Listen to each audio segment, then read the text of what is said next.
raha ny tantarany aviany anarana Foulpointe dia izany pirate Thomas White izany no nanome ny anaratana ho Pointe Folo ho fiantsoana ny tanàna taloha tamin'izany.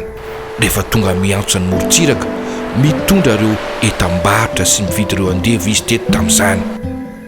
Andranona Mpangomantso no anarany Mahavelona taloha.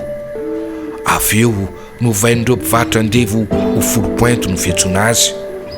Noho ny fisian'ireo morontsiraka mendrika matsokosoko izay anara-tanàna mbola no mahafisin'ireo mpanjanaka hatrany.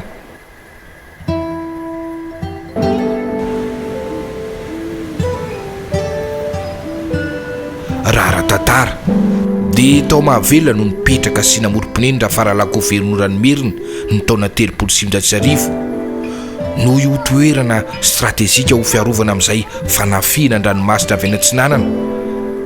Dia nanana jerikevitra amin'ny mpanjaka Radama voalohany ka nanorina ny rova tao Mahavelona ny taona 220 ka nampiany anglisy izy tamin'izany, izay nampiana fitobiny miaramila ihany koa mba hiarovana ny morontsiraka izay nampitondray ny anarana hoe Fort Manda na Mandan'ny Mahavelona no fiantsoana azy tamin'izany.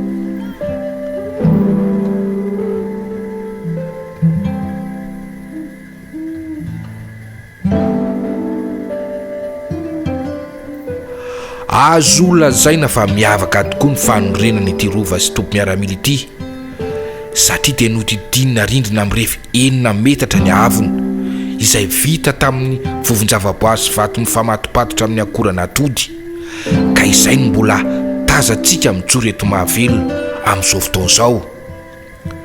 Mbola tazana eto ihany koa ireo tafondro maro izay namboarin'ny Jean Laborde tamin'izany, izay novidiana tamin'ny fiara-miasa amin'ny fanjakana anglisy sy ny malagasy, ary koa ireo karazana fitaovam-piadiana malagasy vita ny indostria tany Matasoa tamin'ny andro ny mpanjaka navales voalohany. Toerana manana bika boribory akoatry ny toby miaramila ao anatiny dia misy ihany koa ny lakozia, ny fonja ao anatin'ity Manda lehibe ity, ary ireo lalana miafina ao ambanin'ny tany ihany koa izay naorina tamin'izany. Marina fa azontsika tsy diana avokoa ireo toerana tany saintsika teo ireo.